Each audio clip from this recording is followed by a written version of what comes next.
LR Demon King Piccolo, man, oh man, what a good unit, because he is a very tanky guy because he creates his own orbs, and that further supports his own passive because he gains 50% damage reduction with 5 or more keys obtained, and that's very easy to get considering that he can change his own orbs to get that off anyways, as well as him having good super attack effects. He gains 50% defense inside his 18 key and 30% defense inside his 12 key. I really like this guy, and it's not like he can't work inside long events either, because he does transform on the 7th turn or when there is a Dragon Ball Saga World Tournament Dragon Ball Seekers category enemy for turn 1. And when he does transform, this guy just becomes much more better. It goes from 6,000 attack per tech keys obtained to 6,666 attack per key spear obtained just regularly.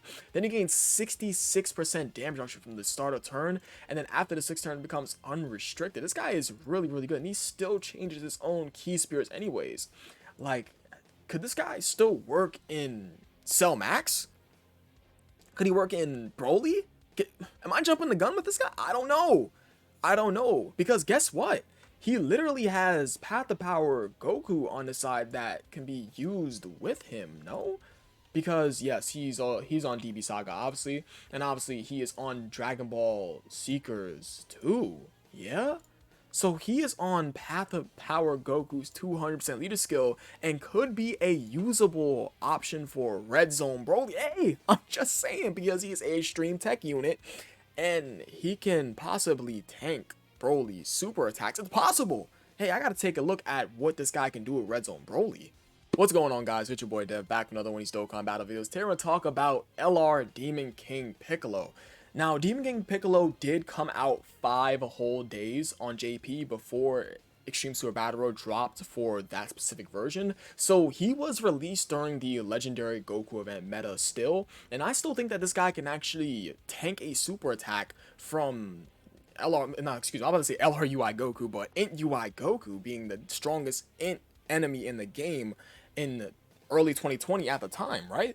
So if he's the strongest enemy in the game, he is a tanky extreme tech unit, I think that he can go toe to toe with him. It's possible, because you're going to go ahead and have this guy transform anyway on the 7th turn, because it's a long event, you're going to make it past 7 turns, and he has 66% damage reduction after he transforms. Sure, he'll go over the 50, but it's not like this guy's defense won't be over 100k anyways, right? So if he's sitting over 100k plus defense, and I believe it's 100k, I haven't used this guy in a while, but I'm sure his defense, it's either below or above 100k. I really have not used this guy in a while, and I do not want to spread misinformation. It's probably going to hover around like 60 to 70k. Maybe like after post super attack, this guy can probably, it's like if he does double super attack for you, he can probably hit around 150k, maybe? Probably around that number. It's like if he's sitting around 150k plus defense, like 130k plus defense with 50% damage reduction, which is like the more than likely thing that's going to happen after you go past that 6th turn, then I think that this guy can definitely go through Int UI Goku super attack almost, it's not like unscathed, but it'll definitely take off half your health bar. And if he can go ahead and take that super attack for him anyways, and I think he can probably live. I don't ever remember bringing this guy into the legendary Goku event. I'm just going strictly based off of assumptions, but I think that this guy can live in UI Goku super attack back inside 2020.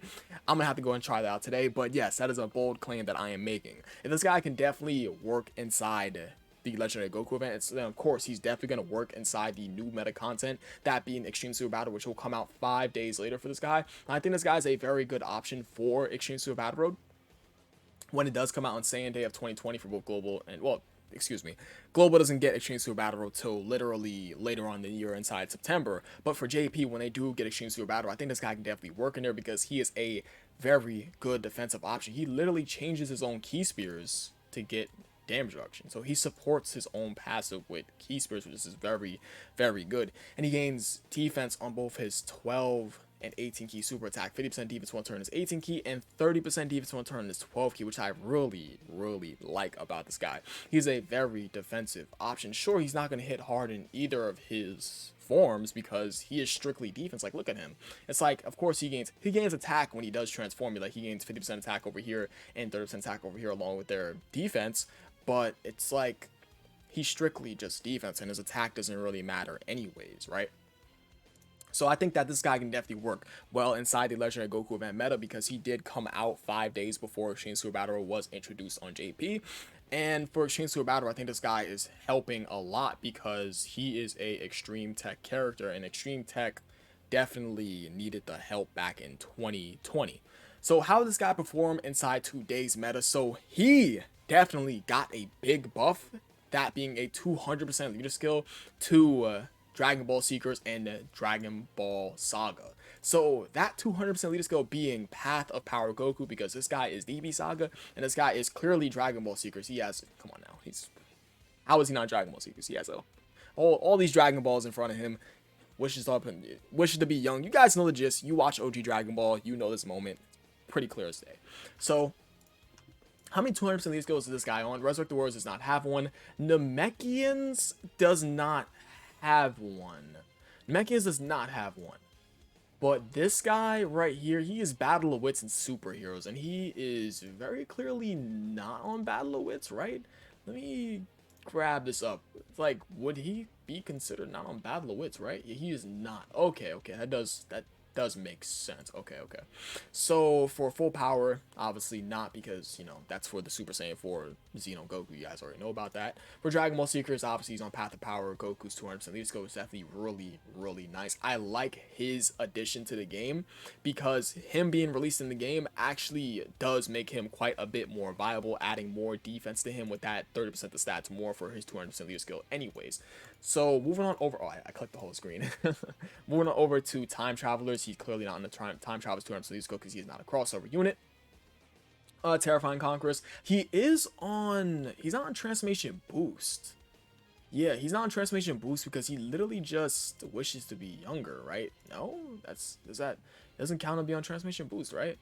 He's on Terrifying Conquerors, but he's not on Transformation Boost, so he's not on LR Final Form Cooler's 200% leader skill. Gifted Warriors, not on Vegeta's Family or Buu Saga. Story Figures, I mean, he's not on Pure Saiyans because that's a Tech Bardock leader skill. Tech Bardock's leader skill is Story Figures or Goku's Family, and 200% to Pure Saiyans, I believe. Legendary Existence, no. Sworn Enemies, no. Accelerated Battle, obviously not, because he is not Worthy Rivals, and he's not Artificial Life Form, he's not an android, and he is non-special pose. Worldwide Chaos, no, and in Battle of Fate, he's obviously not Bond of Parent Child or Future Saga. So this guy is only on Path of Power Goku's 200% leader skill, and if you ask me, I think that's enough. Because guess what?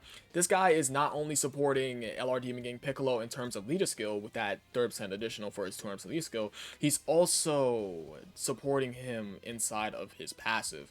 He's literally giving Dragon Ball Saga 2 key and 50% attack and defense. And guess what? Guess who needs that defense? This guy right over here. Yes, sir. That is really good. And I really like the fact that he is supporting him. That is very good. So what is good about this guy? No, wait, let me go ahead and backtrack for a second. I mean, for like Cell Max, I think this guy could work. Call me crazy. I think this guy could work as Cell Max. As a third slot option, post super attack and post transformation, this guy can definitely work. Better yet, I'm gonna go ahead and take it a step further. I think this guy can work pre and post transformation inside of Cell Max. I think so. And this guy is definitely a good option because he has a 200% leader skill with this guy, along with the fact that he is supporting him. And if I'm not wrong, let me get DB Saga real fast. We also have you. Are you a support type unit? I don't remember. 20% damage reduction. No. Okay. He is 30% damage reduction more. Goku, A key, and 8% super attack. He is not a support type unit. Okay, so he's not a support type unit. If he was a support type unit too, it's like these two are literally a great rotation with one another. But if he was a support type unit, he'd be supporting him also. Man, that'd be so gross. So yes, I think this guy could work Cell Max. And for Broly, I think for Broly, this guy can definitely work because he is a tech type unit. It's like, if you really think about it, let me double check his leader skill. Is Tech Pan on Youth? Tech Pan's on Youth, right? Woo-hoo. Yeah, I think this guy could work in Broly. I think so. Because if Tech Pan is on his 200%, guys, I think this could work. I really think so. Because you guys know what Tech Pan does to Broly. She literally nukes Broly. So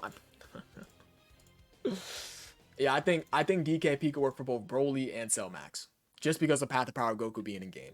So what is good about LR Demon King Piccolo? I think what is good about this guy is the fact that he does have solid super attack effects pre and post transformation. Him getting 30% defense one turn and 30% attack defense one turn inside his 12 and 18 super attack. Literally, it just goes both ways, except the fact that when he transforms, he just gains attack when he does transform. So I think he has good super attack effects pre and post transformation.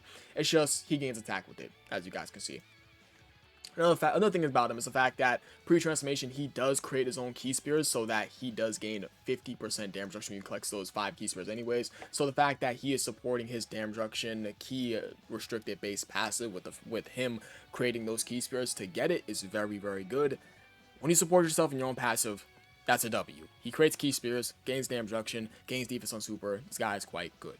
So I think that is really the only couple good things about him. So he's a defensive unit that creates his own key spears. And the fact that he has 66% damage reduction for 5 turns after he transforms is something that is really nice. And he gains defense on super. So him post super attack, his defense on top of his damage reduction is quite good. It's like 66% damage reduction and 50% damage reduction afterwards with 5 more key spears attained after the 5th turn that's good. And he still changes orbs. Tech type orbs excluded, of course, but like this guy is great. He's a great defensive unit. Now, what is bad about this unit? Now, what I do think is bad about this unit is the fact that he does have very weird links. Now, with Path of Power Goku, I want to double check something. How many links do these two guys share? Just in case you would ever want to run this guy off rotation inside Cell Max anyways. It's like they share... So they share Fierce... They don't share Fierce Battle. I'm bugging. Because he's a Shattering Limit. He's a World Tournament unit. So obviously not. So they share the Incredible Adventure. They share Guidance of the Dragon Balls. And after he transforms, he just gains Thirst of Conquest. Huh? Okay, so they share the Incredible Adventure, they share Guidance of the Dragon Balls, and I think that is all? Yeah, I think that's all they share. And at Link level 10, that's 20% attack and 7% chance to crit, which is cool. And then the Incredible Adventure is 3 key and 7% attack and so that is definitely a very solid link. So they share 2 links. They share a key link, and they share a attack link with a crit chance link. That's really, that's nice. I can't say that is not nice.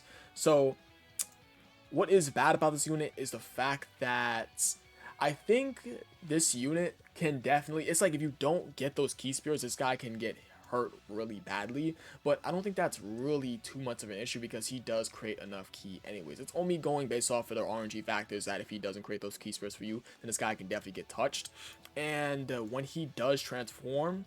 I think his transformation is fine. I think the only issue is the fact that A, he doesn't do damage, but who doesn't care? I mean, who cares about that? It's like, we don't care about a unit that does damage. We care about a unit that has defense anyways. So the fact that his attack stat's not that high, but you're not going to rerun him for that specific reason. And this Rainbow Orb change, no, excuse me, not Rainbow Orb change, this tech key spread changing is super important for him to support his passive.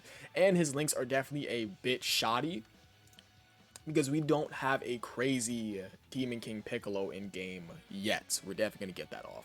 So what's good about him is the fact that he is a great defensive unit that can definitely still be used in today's meta because of Path of Power Goku. What is bad about this unit is the fact that you have to rely on him getting his orbs to get that damage reduction part of his passive off anyways, along with his very weird links. Because look at some of his best linking partners. It's like himself is highly unlikely because he transforms after the 7th turn anyways, right over here. And that is really all there is to be said. I mean, you can go ahead and say that another thing that's bad about him is the fact that you do want him to transform anyways after that 7 turns. 7 turns is a little like far, and going up against a Dragon Ball Saga World Tournament or Dragon Ball Seekers character is few and far between. But other than that, I think this guy's a great defensive option inside Dokkan. I think that he's great. It's just nothing more to talk about this guy. I appreciate you guys watching. You guys are the best. I'll catch you guys next video. Peace.